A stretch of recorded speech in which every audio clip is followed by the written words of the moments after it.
She came in glowing. Not just smiling, glowing. Like she'd just been told she landed her dream job or bumped into a celebrity at lunch. There was a lightness in her step, a swing in her coat as she unbuttoned it at the door. Her lipstick was still fresh, makeup untouched by time or wear, and the smell of her perfume, something floral with a sharp, musky end, followed her like a trail of confidence. She didn't call out to me, didn't ask where I was. She just walked straight into the kitchen, heels clacking lightly on the tile, dropped her purse on the counter like she always did when she was in a good mood, and pulled out a Pellegrino from the fridge. That was her new thing lately, sparkling water, like she was auditioning for a more sophisticated life. She didn't see me yet. I was sitting in the corner of the kitchen, back in the shadows, my elbows resting on the table, and my phone, center stage, was placed screen up, paused on the moment that would change everything. She turned, glass bottle in hand, cap still sealed, and that's when her eyes landed on me. Or more specifically, on the phone. And she froze. Not all at once. It wasn't dramatic. It was subtle, calculated. Her hand stopped unscrewing the cap. Her mouth twitched, smile flickering like a dying light bulb. Her eyes narrowed for half a second, not in fear, not in guilt, but in recognition. Not of me, or the moment, but of the threat. She knew exactly what she was looking at. It was a surveillance clip from a restaurant downtown, a place she told me she'd never even been. The video had been sent to me that morning by someone I hadn't spoken to in over a year, an old friend of mine who worked in building security and who also happened to be at the same spot that day. Pure coincidence, or maybe something else. But it was enough. In the video, Jane was sitting at a corner table. Not alone. She was leaning forward, laughing, brushing something invisible off the sleeve of a man I didn't recognize. Her fingers stayed there a second too long. Her posture was too in asterisk mate. His smile wasn't the kind you gave a coworker. And her smile wasn't the one she gave me. I watched her process it. One heartbeat. Two. Then the shift. She blinked, exhaled a soft scoff, and set the bottle on the counter with a casual thud. Her body language didn't retreat, it advanced. She stepped closer, arms folding like she was about to have the talk. Not the talk where you come clean. The one where you try to win. Seriously, she said, her tone light and airy, like she'd caught me watching daytime TV instead of working. You're watching me on camera now? Is this what we're doing? I didn't say anything. She motioned toward the screen, barely even glancing at it. You're basing an entire accusation on a 10-second clip? That's not even close to what you think it is. Still, I didn't move. I didn't speak. Her voice sharpened slightly. Where'd you even get that? Did you follow me? Ask someone to spy on me? Her mouth smiled, but her eyes didn't. That was Jane's tell. When she was lying, the corners of her mouth rose, but her eyes always stiffened. A frozen smile, like a mannequin pretending to care. I looked at her, still seated, elbows on the table, the phone between us like a courtroom exhibit. You said you had a meeting with a vendor, I said quietly. You said it ran long, and your phone died. She rolled her eyes. Because it did. I had lunch with a vendor. Is that a crime now? I tapped the screen. That guy's not a vendor. I asked around. Her head tilted slightly. Her defense wasn't shock or apology, it was annoyance. Like I was the one dragging something up from the mud just to ruin her perfect day. I can't believe you'd go behind my back like this, she said. You know how this looks? You're paranoid. You're literally acting like I'm not allowed to have lunch with a male coworker without you turning it into an episode of CSI. I studied her for a long moment. He's not your coworker either. I checked that too. There was a flicker there, barely visible, but it was real. She dropped the act for half a breath, then picked up a new one. So now what? You think I'm cheating because I had lunch and laughed? God forbid a woman smile in public. It wasn't the words. It was the tempo. The rhythm of someone trying to control a situation that was slipping through their fingers. I looked down at the phone again. The still frame showed Jane with her fingers draped across the rim of her wine glass, her eyes on him, her expression unguarded. Soft. Familiar. The kind of look that once belonged to me. I said nothing. And that silence? That's what made her unravel. Unreal, she muttered. You sit here waiting for me like some kind of gotcha journalist, and then what? You think I'm going to confess? You've always been so quick to assume the worst, and honestly, I'm done defending myself against your fantasies. Now that hit different. She was pulling the rug, flipping the board, accusing me of being the one who was toxic. She knew the best defense wasn't just a good offense. It was one that made me question my reality. But this time, it didn't land. Because I wasn't reacting the way she expected. No yelling. No tears. No wild accusations. I just sat there, calm, watching, and that scared her more than anything. Okay, she said finally, brushing imaginary lint off her sleeve. You want to believe the worst? Fine. I can't stop you. But don't come crying to me when you ruin something good over a misunderstanding. I stood up slowly. Her eyes followed me as I picked up the phone, locked the screen, and slid it into my pocket. That wasn't a misunderstanding, I said. That was a choice. You made it. And now I know. She flinched, barely, but I caught it. Then I walked past her and out of the kitchen. No slamming doors. No final dramatic lines. Just the quiet sound of realization settling into the walls. I didn't say another word to her that night. I left the kitchen, walked straight past the hallway photos she hung up 2 years ago during one of her home refresh kicks, and sat in the den until the light outside faded to black. No TV, no music, just the hum of the fridge, the ticking of the wall clock, and the slow, bitter unfolding of memory. That's when it started. Not the betrayal. I think that had started long before. What started that night was the rewind. I sat there, thinking back. Not just to last week or last month. I went back further, through months I had previously filed away as normal, maybe a little off, but never alarming. And suddenly, those moments weren't innocent anymore. They were clues I'd brushed off, puzzle pieces I'd refused to turn over, red flags I had waved away like gnats on a summer night. Jane's schedule had changed, slowly but definitively. It started with her staying a little later at work. A new supervisor, she said. More responsibilities, bigger meetings, growing visibility. It's a good thing, she told me once. Means I'm being taken seriously. I believed her. Why wouldn't I? Then it was the seminars, industry conferences in other cities, overnight training, guest panels. Always something last minute. Always just enough notice to sound real, but never enough for me to rearrange my life and come with her. Why would you want to sit through 8 hours of speakers and breakout groups? She'd ask, smiling like it was a silly thing to even suggest. You'd be bored out of your mind. She wasn't wrong. I probably would have been bored. But looking back now, it's clear that was never the point. Boredom wasn't the risk. Exposure was. The next shift was her phone. It used to live on the charger by the bed. Now it was always with her, at her hip, on the nightstand, face down. Notifications went silent. She started using Do Not Disturb mode because work messages were stressing her out. Then came the password change.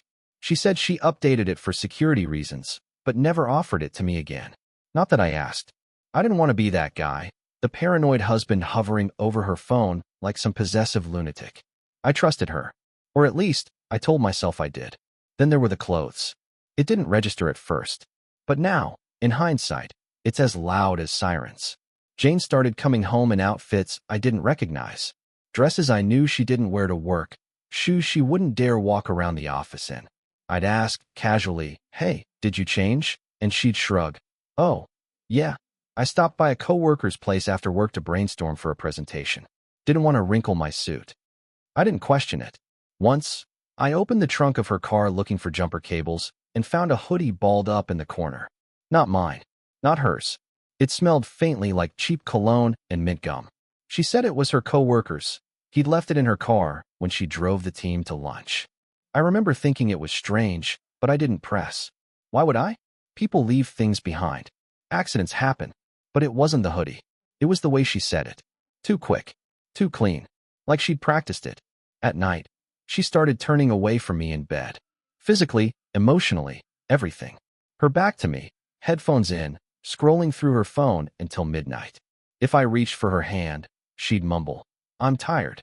If I asked about her day, she'd say, it's just the same stuff, and then change the subject to something, anything else. I'd wake up sometimes and find her already up, dressed, coffee mug in hand. Her laptop open. She'd say she couldn't sleep, or had a Zoom call with her team in a different time zone. I nodded and smiled, not because I believed it, but because I didn't want to deal with the alternative. I told myself it was stress, burnout, maybe even a touch of depression. I even brought it up once. Are you okay? I asked her. I mean, really okay? She smiled without looking up from her laptop. I'm fine. Why? You just seem distant lately. That made her pause, just for a second. Then she laughed. Babe, I'm not distant. I'm just busy. You're imagining things. And I bought it. God help me, I bought it. The truth is, I didn't want to see it. I didn't want to acknowledge that the person I loved, the person I'd built an entire life with, could be capable of deception, of compartmentalizing, of smiling at me while her mind was somewhere else, with someone else. That kind of truth doesn't just break your heart. It cracks your reality. You start questioning everything. Was that weekend getaway really because she needed solo time, or because she didn't want me there? Was that missed call really an accident? Was that new perfume a gift from work, or a gift from him?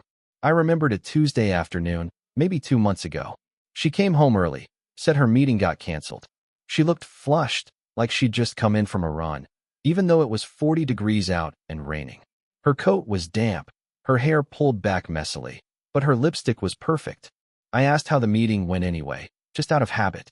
She smiled and said, productive. That word hit me again now, productive. Like the affair was just another item on her agenda. Then there were the silences. Not the comfortable kind. The evasive kind. The way she'd zone out during dinner, stirring her pasta in circles while I talked about my day. The way her laughter shifted, shorter, thinner, like she was forcing it to match my rhythm instead of reacting naturally. I used to chalk it all up to life. To the seasons people go through when routine wears down the edges of romance. But now, I see it for what it was, the unraveling. Not sudden, not loud, just a slow, quiet peeling away of connection. And I let it happen, not because I didn't care, but because I didn't want to know. I chose the comfort of denial over the chaos of truth. Because the truth would mean admitting something terrifying, that I wasn't enough for her anymore. That she chose someone else. Not once, not impulsively, but repeatedly, with intention, with care. That night, after Jane went upstairs, I sat in the den and made a list. Not on paper, not on my phone. In my mind.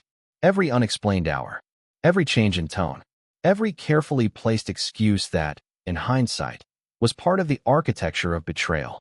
I thought about the things I'd forgiven without question, the moments I'd brushed aside because I was too tired or too trusting or too afraid. They weren't accidents. They weren't stress. They were choices. And the hardest part? She wasn't sorry. Not then. Maybe not ever. I stared at the darkened kitchen where she'd stood hours earlier, arms crossed, eyes cold, voice we *p*nized. She had been caught, and her instinct wasn't to reach for me. It was to protect him, to shield them. The silence of the house felt different now. Before, it had felt like space. Now it felt like absence. I knew, right then, that whatever this was, this marriage, this home, this version of us, it was already gone. I had just been the last to realize it. A few days passed after the video confrontation. She acted like it had never happened. That's what stunned me most. How easily she slipped back into the role of normal. She still made coffee in the morning, still asked me how I slept, still kissed me on the cheek before leaving for meetings. It was like watching an actor who'd forgotten the camera was still rolling. Her routine didn't skip a beat, but mine did. I stopped sleeping through the night. I'd lie in bed, staring at the ceiling, while she snored lightly next to me, or pretended to. I stopped eating full meals. I couldn't. My stomach twisted itself into knots every time I thought about that video, about the man I still didn't know the name of, about the way she laughed like she didn't have a ring on her finger, and worse, about how she could look me in the eye afterward like it was nothing. I needed more. Not because I wanted confirmation. I already knew. I needed closure. Something that didn't just suggest betrayal, but proved it. Something undeniable. Something that could silence that last small, irrational voice in my head whispering, "What if you're wrong?" So I checked the old laptop. We had a shared one. Technically hers, but she barely used it. Until recently. She'd pulled it out a few weeks ago, said her work computer was being updated. I didn't question it at the time. Now, that same phrase echoed in my mind like a riddle with an answer I didn't want. I waited until she went out one afternoon, another vendor lunch, supposedly, and sat down at the dining table with the laptop in front of me. I didn't need a password. She'd never bothered changing it. The screen came to life. And so did the truth. The first thing I checked was the photo folder. Maybe I thought it would be empty. Maybe I hoped. It wasn't. Buried inside a generic-looking subfolder was a series of photos. Not dozens, not hundreds, just a few. But they were enough. More than enough. The first one was Jane, in a hotel room. A full-length mirror selfie. She wore nothing but a white bathrobe, cinched loosely at the waist. Her hair was damp. She was smiling, wide, genuine, the kind of smile I hadn't seen in months. And in the background, reflected just slightly in the mirror, was him. The same man from the surveillance video. Shirtless, holding a wine glass, looking directly into the mirror like he knew. I clicked to the next photo. They were on a bed now, heads close together, still clothed, but in asterisk made in a way you couldn't fake. She was wearing the same blouse she claimed she'd worn to that girls' weekend in Charleston. The one where she swore her phone had no signal and the hotel Wi-Fi was the worst.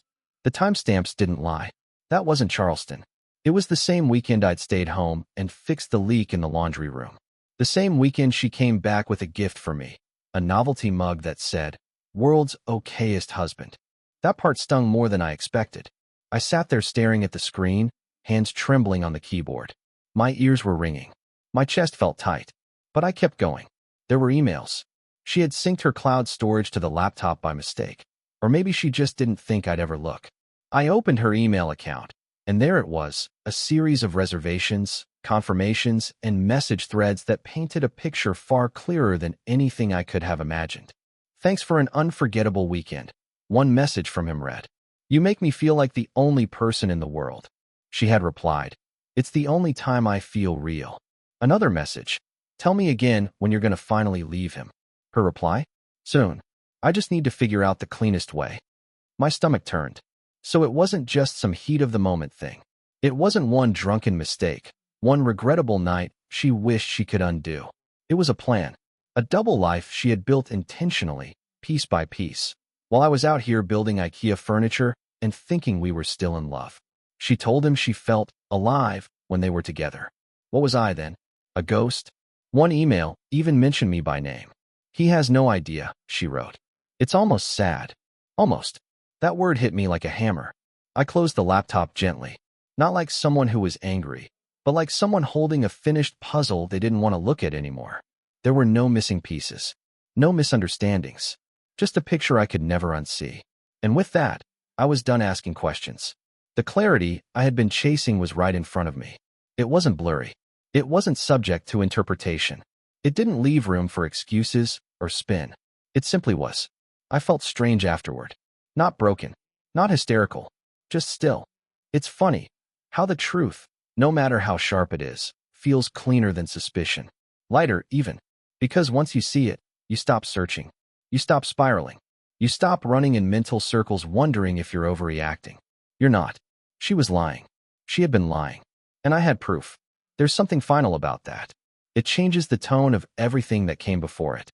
Every smile, every kiss, every "I love you." All of it becomes theater, a script she'd memorized.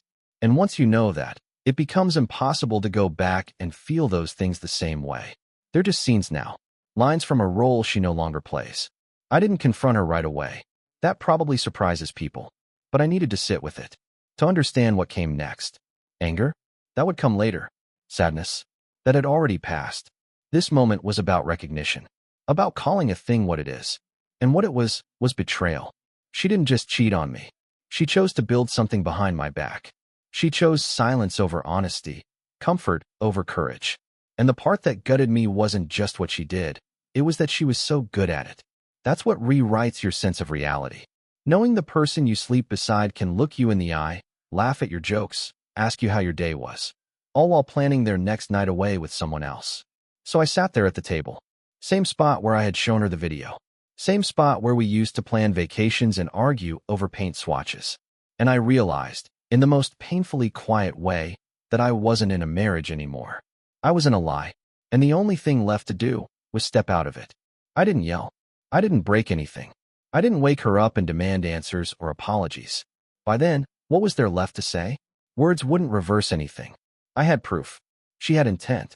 The damage was done, surgical and precise. So I started packing. Not my things, hers. The decision wasn't loud. It came in the silence that followed the truth. I stood in the middle of our bedroom, the one we'd shared for years, and realized that her presence no longer felt like love. It felt like residue, and I couldn't breathe with it still around me. I opened her side of the closet. I'd always known which half was hers, not just because of the clothes, but because of the scent. Her perfume clung to the fabric, subtle and expensive. Normally, it comforted me. Now it made my stomach tighten. I didn't throw things. I didn't tear. I folded. Blouses, skirts, sweaters. The heels she saved for nights out. The clutch she used when she said she was going to dinner with the girls. I knew now those girls had nothing to do with it. Each item told a story I no longer believed. And yet, I treated them gently, not for her sake, but mine. I needed the act to mean something. I needed control over at least one part of the chaos. Next came the bathroom. Her drawer full of products I never fully understood. Serums, brushes, compacts, lipsticks lined like soldiers. I packed those too, piece by piece. It felt like disarming a bomb someone else built inside your home. Then the nightstand. Her books, her journal, the lavender sleep spray she used every night. Like routine could protect her from guilt. I boxed those up carefully. The bed was next. I stripped it down to the mattress. Sheets, comforter, pillowcases, all of it smelled like her. I bagged the laundry but knew it wouldn't matter. Some scents you can't wash out. I paused at her mug, the one that said, "Let's stay in gold cursive. She used it every Saturday morning while we made pancakes and watched old sitcoms. I used to love seeing it in the sink, knowing she'd been there first, waiting for the water to heat. I wrapped it in a towel and placed it in the box. Then the fridge. Yes, even there. Sticky notes. She used to leave them everywhere. Little reminders. Buy milk. We're out of almond butter. Love you. Have a great day. I peeled them off one by one. They used to make me smile. Now they just felt like post-it lies. I crumpled them into a ball and dropped them in the trash without ceremony. The more I cleared, the lighter the house felt. Not empty, mine. Her scent lingered. I opened windows. Lit a candle. Not the eucalyptus one she loved. That one in the box. I lit sandalwood. Something new. Something not hers. I wasn't erasing her out of anger. I wasn't trying to pretend she never lived here. That would be impossible. She was in the paint color we picked together, the way the couch cushions were arranged, the playlist still queued up on the Bluetooth speaker. She was in everything. But she didn't deserve to be. Not anymore. This was about reclaiming the space.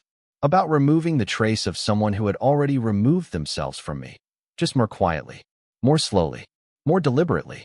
I made sure every item was packed neatly. No trash bags.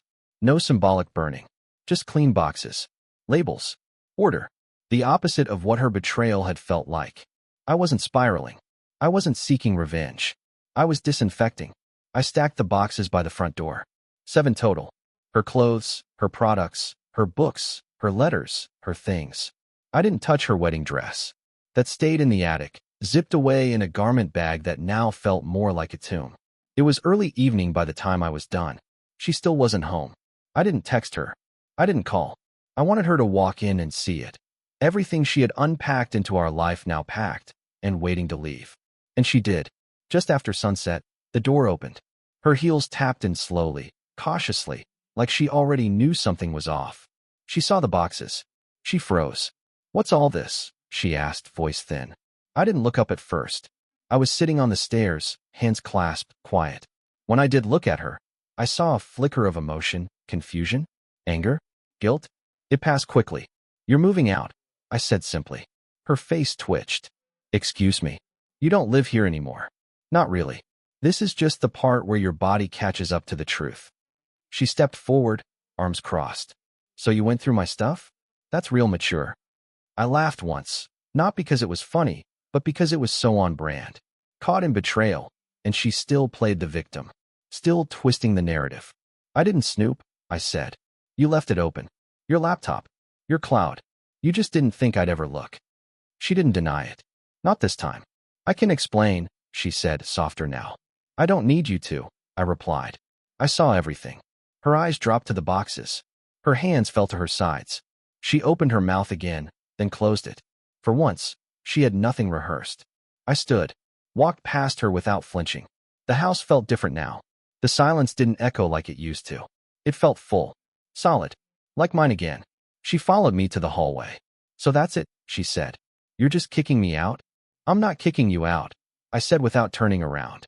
"You already left. I'm just making it official." She didn't cry. Maybe she had earlier. Maybe she would later. But in that moment, She was dry-eyed, stunned. Like she'd miscalculated something. Like she'd expected more fight, more emotion, something she could latch onto and twist into an apology or argument. But I gave her nothing. She had already taken enough. That night, I changed the sheets, put her boxes in the garage, removed her name from the mailbox label, called a locksmith the next morning. It wasn't about punishment. It was about peace. I even rearranged the living room.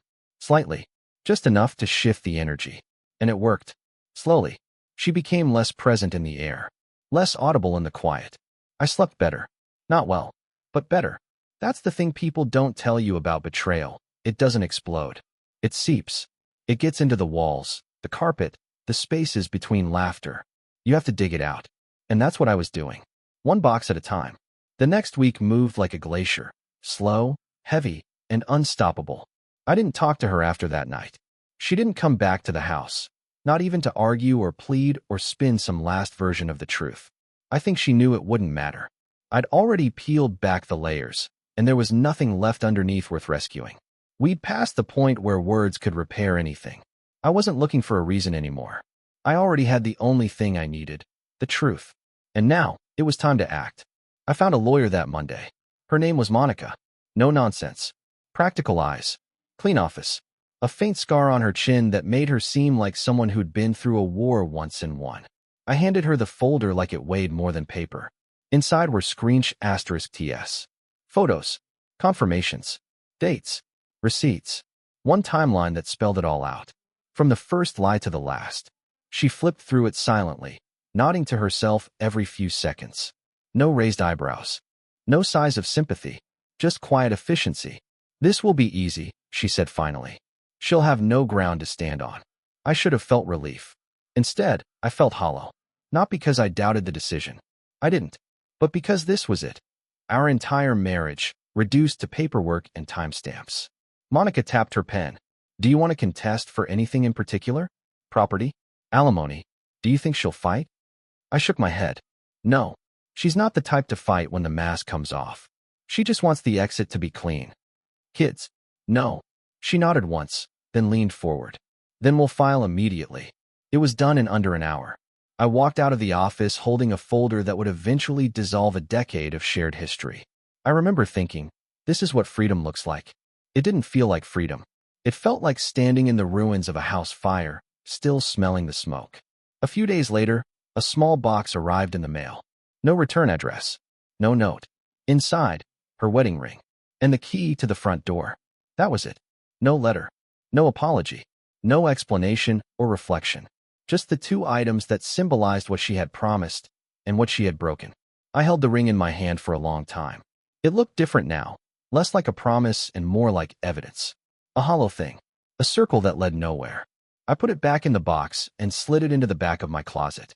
Not because I wanted to keep it, but because I didn't know what to do with it yet. Maybe one day I'll throw it away. Maybe I won't. That Friday, I signed the last of the paperwork. Monica slid the final page across the table with a gesture that felt oddly ceremonial. I signed my name slowly, carefully, as if the way the ink hit the page might somehow carry the weight of what had come before. I didn't cry. I didn't hesitate. I just signed. And just like that, it was done. No court hearing. No heated battle. No dramatic showdown. Just ink on paper. Silence in a lawyer's office. A marriage ending the way it had been dying, quietly. Afterward, I went home and sat at the kitchen table. Same one where we used to drink wine on Friday nights. Where we'd played cards during power outages. Where I had once knelt down, opened a velvet box, and asked her to spend her life with me. Same table. Different reality. It was early evening. The sun came through the windows in long, soft lines. The house was quiet. No footsteps. No perfume. No shifting energy in the other room. Just me. I ran my hand along the grain of the table. This was where I had loved her. And now, this was where I let her go. People always talk about divorce like it's the collapse. But for me, it was the exhale. I hadn't ruined anything. I had just finally stopped pretending it was fixable. The collapse had already happened. This was the cleanup. In the following days, the house began to feel different. Not immediately, not dramatically, but gradually. The energy shifted. The silence stopped feeling like a warning. It became something else. Still yes. Quiet yes. But also open. I started reclaiming spaces. Her office, once a shrine to her ambition, became a reading room. I took down the prints she hung of abstract cities and replaced them with photographs from places I actually wanted to go. Iceland, Vancouver, Tokyo. I bought a new comforter. Gray, not the floral one she loved. I donated the throw pillows she always insisted we needed for aesthetics. I never liked them. They were scratchy and too stiff to use. I rearranged the furniture in the living room. Just enough so it felt like a new floor plan. Just enough so it felt like mine. One night, I walked through the house room by room, taking inventory of what remained. The wedding photos were already gone. I'd taken them down the night after the laptop reveal. Not in a rage, just methodically. The frames were now stacked in a box in the garage labeled Archive. I didn't know if I'd ever look at them again. Some nights, I still reached for her out of habit. Woke up expecting to hear her humming in the bathroom or see the light on under the door. But mostly, I didn't. Mostly, I adjusted quicker than I thought I would. Not because I wasn't hurt. I was. Deeply. But because when someone shows you who they really are, and you finally believe them, you stop waiting for who they used to be. And that's what the divorce was. A line drawn. A moment in time. The end of pretending. I wasn't bitter. Not anymore. Bitter was something I could have been months ago, when the signs first showed and I refused to connect them. When I told myself that trust was about giving people space, not monitoring their behavior. When I believed it's just work was a valid excuse for staying out late 3 nights in a row. But bitterness needs fuel. And once you stop feeding it, it dies. I wasn't angry either. Anger's loud. Anger demands to be seen. What I felt was quieter. Like standing still after running for too long. Like breath. Like release. I didn't talk about the divorce with many people at first. A few close friends knew. My brother called and offered to come stay with me for a weekend, which I appreciated but declined. This part, I told him, I need to do on my own. He didn't push. I think he understood that this wasn't a crisis. It was a crossing. A bridge between the version of me who had waited for her to come back and the version of me who had finally walked away. And walking away, it wasn't weakness. It was strength. It was the first honest thing I'd done in months.